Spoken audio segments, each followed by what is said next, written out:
What's good? We back with the Box of Clinton and more. And we're speaking on some basketball and some woulda, shoulda, coulda been and what happened story. Um, and according to Bruce Bowen, he told this on a telecast of a Clippers game. I'm gonna leave the article in the description. They got the clip in there and everything. And we know back in 2000, for those of us who are old enough to remember, when Tim Duncan was a free agent, he was going around, potentially gonna leave San Antonio. I believe they was coming off a championship in '99.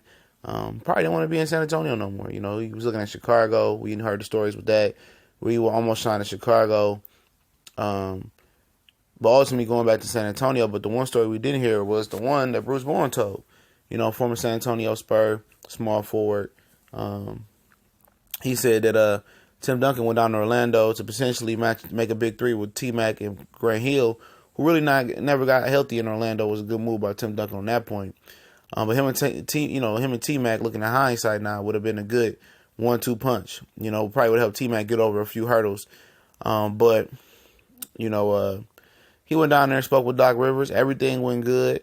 And, Bruce said that, Tim Duncan asked Doc Rivers, can family travel on the team plane to some of the games? And, Doc Rivers said, no. He said, that's against my policy or against Orlando rules. And, he said that's where he lost Tim Duncan at, and it was over with. Bruce Bowen said that he believed that if Doc Rivers said, yeah, some of his family members can travel on certain games, on a team playing in certain games, Tim Duncan would have been Orlando Magic, and T-Mac career would have been altered.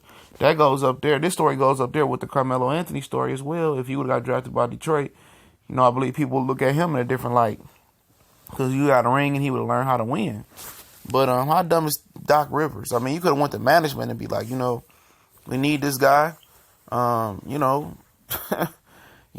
the rules if that's the management rules. But I think the way the article made it seem, which I'm gonna link in the description, it made it seem like it was a Doc Rivers rule, and Doc Rivers is an idiot, man.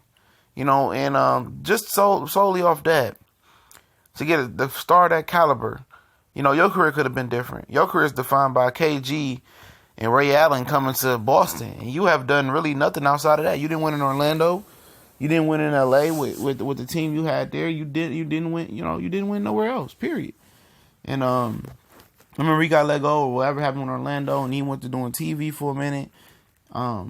Is he overrated as a boxing mind? Absolutely. As a basketball mind, absolutely. As a basketball coach, I believe Doc Rivers is way overrated. They make this guy seem like he's a creme of the creme de la creme, when he's not. And you messing up a no-brainer situation like this. Could you imagine, T-Mac and Tim Duncan together? Because I'm not even going to even equate Grant Hill because he never got healthy. And if you don't know what happened to Grant Hill, he played on a messed up ankle in the playoffs for the Pistons, who had no chance of making the NBA Finals. That was the most dumbest decision Grant Hill ever made. Grant Hill was like LeBron James, exactly like LeBron. He's a walking triple-double. He'll dunk on you. He's one of the greatest what-if stories in the NBA.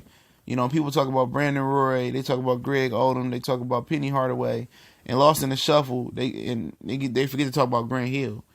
And we seen more than flashes of Grant Hill. Grant Hill gave people nightmares. Grant Hill, quick, strong, powerful, can pass, couldn't shoot that well, but he was developing the jump shot.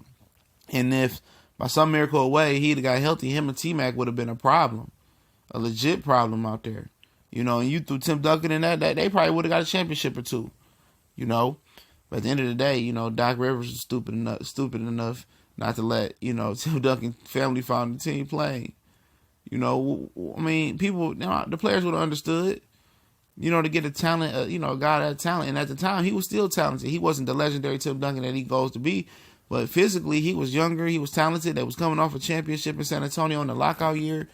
And Doc Rivers had a chance to get a number one overall pick, a guy who hit the ground running as a pro, the pairing with one of the most potent scorers in the game, and Tracy McGrady. He's an idiot.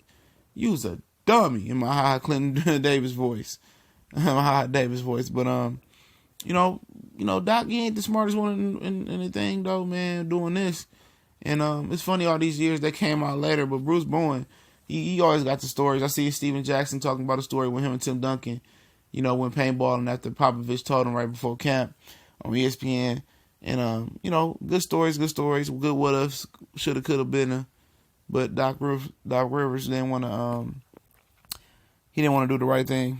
Let this man family find a plane. Like he said, every game, LeBron family and friends got access to the whole Cavaliers facility, the plane and all that. And I think Pat Riley cracked down on him in Miami with that, and he got the hell on.